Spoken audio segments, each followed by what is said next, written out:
Oi pessoal, tudo bem por aí? Nessa semana a gente vai iniciar os estudos dos elementos da linguagem visual. Então agora a gente vai ver a primeira parte, vamos estudar ponto, linha, textura. Na semana que vem a gente faz correção das atividades dessa semana e depois a gente continua com esse conteúdo com alguns outros elementos, tá? Como forma, cor, etc. Primeira coisa, para entender os elementos da linguagem visual, a gente precisa entender o que é linguagem, né? Então, linguagem são os meios que a gente usa para se comunicar. Na linguagem verbal, a gente usa as letras, a gente usa as palavras, a gente forma frases e etc. Então, a gente tem uma série de códigos que a gente vai usar para conseguir produzir algum sentido, né? Na linguagem visual, isso acontece de maneira semelhante. Só que ao invés de letras, a gente vai ter pontos, ao invés de palavras, nós temos linhas, ao invés de frases, nós temos formas e assim por diante. Vai ser justamente o entendimento de cada um desses elementos, né? A maneira como eu organizo esses elementos que vai tornar possível que eu consiga me expressar através das imagens. Então, é muito importante que a gente entenda que isso, desde o princípio, vai ser fundamental. Uma coisa que eu ouço muito é que o desenho e a pintura abstrata são coisas muito fáceis de ser feitas, que se joga tinta na tela e pronto. Só que, na verdade, não é assim que funciona. O processo de abstração da imagem ele é um processo muito difícil, justamente porque esse processo ele é possível quando o artista tem pleno domínio de cada um desses elementos da linguagem. Então, ele consegue sintetizar a imagem de forma que ele vai reduzir aos elementos básicos. Se a gente pega um artista como Mondrian, por exemplo, ele consegue criar composições muito bonitas e através do uso das tensões, do equilíbrio das tensões, das cores diferentes, do contraste, através do uso da linha, do uso das cores primárias de maneira muito eficiente.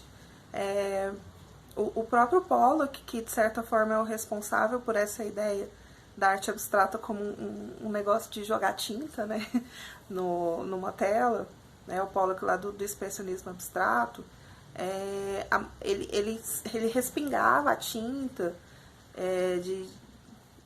em várias direções, mas mesmo assim ainda existia um processo de ter um gesto específico para se fazer isso, já que era um trabalho de expressão, né? Então, a maneira como ele lançava a tinta com o pincel, ela era importante. A cor que ele utilizava, ela era importante, né?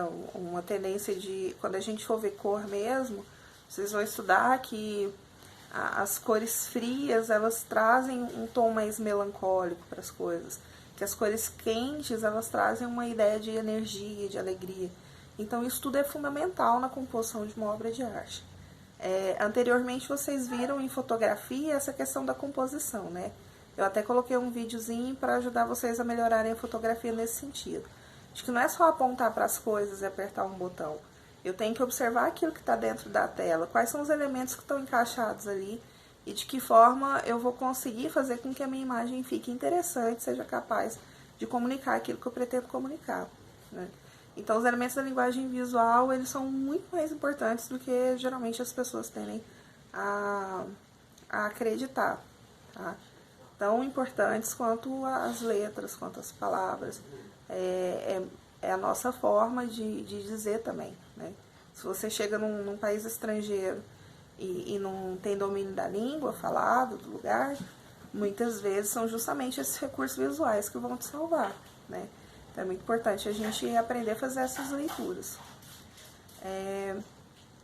Para essa semana, vamos estudar os 3 elementos, 2 deles absolutamente fundamentais, que são ponto e linha. Sem esses 2 a gente não consegue criar imagem nenhuma, né?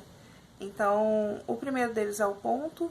O ponto, ele vai ser o elementar, né, da imagem. O ponto é a menor unidade, é a unidade mais simples. e é por ele que tudo começa, né? Uma coisa muito importante de vocês entenderem é que o ponto não necessariamente é redondo, mas ele sempre vai ter uma forma simples. Eu tenho um ponto que pode ser um quadradinho, ele pode ser um triângulo, tá? Mas ele vai ser sempre uma forma simples.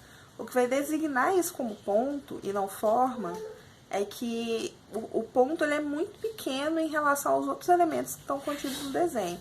No material que eu mandei para vocês nessa semana, tem um exemplo de como é que isso acontece, né? Então, se aquela formazinha que eu desenhei, ela for muito pequena em relação à superfície ou em relação aos outros elementos que estão no desenho, eu vou considerar isso como ponto. Se isso é maior, eu já tenho ali uma forma circular, triangular, etc. Tá? Então, ponto, elemento fundamental. É o primeiro, ele corresponderia a uma letra, né? O segundo elemento que a gente tem são as linhas. A linha, ela vai ter essa capacidade de demonstrar como a gente se sente. Quando você está um pouco mais tenso, mais nervoso, a tendência é fazer uma linha mais forte. Quando você está mais tranquilo, a tendência é fazer linhas mais orgânicas, mais fluidas. E muitas vezes a gente nem percebe que está fazendo isso, né? O cansaço, ele tende a produzir uma linha mais quebrada. Então, a gente tem no material de vocês aí alguns tipos de linhas que são possíveis de ser utilizadas. Então, a gente tem linha reta, a linha reta, essa linha que ela segue uma única direção, né? Ela pode ser vertical, pode ser horizontal, pode ser diagonal, mas é importante entender que ela vai sempre seguir uma mesma direção. A linha curva, ela sugere sinuosidade, ou seja, ela não vai seguir numa direção só, ela vai descrevendo uma espécie de hipérbole, né? A linha vertical, que ela vai ser nesse sentido, né? O sentido de retrato aí da sua câmera do celular. A linha horizontal, que acompanha a linha de horizonte, né? Se eu olho para uma paisagem lá na frente, eu tenho uma divisão do céu com a terra, aquela linha vai ser a linha de horizonte, por isso horizontal. Linha inclinada ou linha vertical, que vai ser, né, a linha que tem essa inclinação. Linha quebrada, vai ser uma linha que vai fazer um zigue-zague. A linha ondulada, ela vai dar essa organicidade, né? Ela vai dar uma linha que vai fazer mesmo esse formato de onda. E a linha espiral, né? Que vai ser esse circular de caracol. É muito simples, na verdade, mas sabendo trabalhar essas linhas, as linhas retas como a Ashura, por exemplo, elas viram textura e elas viram sombreamento, né? As linhas onduladas, quando eu quero dar uma ideia de uma coisa mais natural, mais orgânica. Então, saber manipular essas linhas é muito importante para a composição do desenho. Uma coisa que eu esqueci de falar.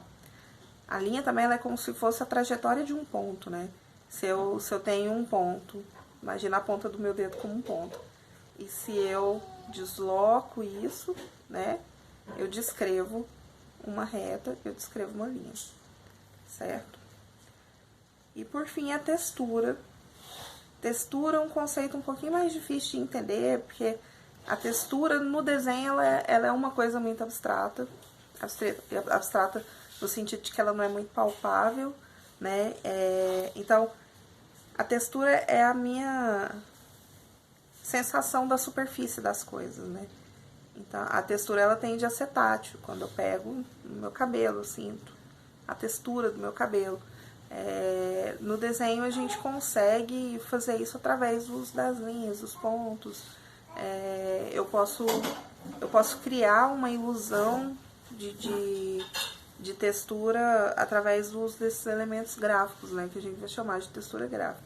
Tem as texturas naturais, que são essas da superfície das coisas da natureza mesmo, uma casca de árvore, a nossa pele, enfim. Mas o que a gente usa dentro da composição visual normalmente são as texturas gráficas. Eu coloquei no material vários exemplos.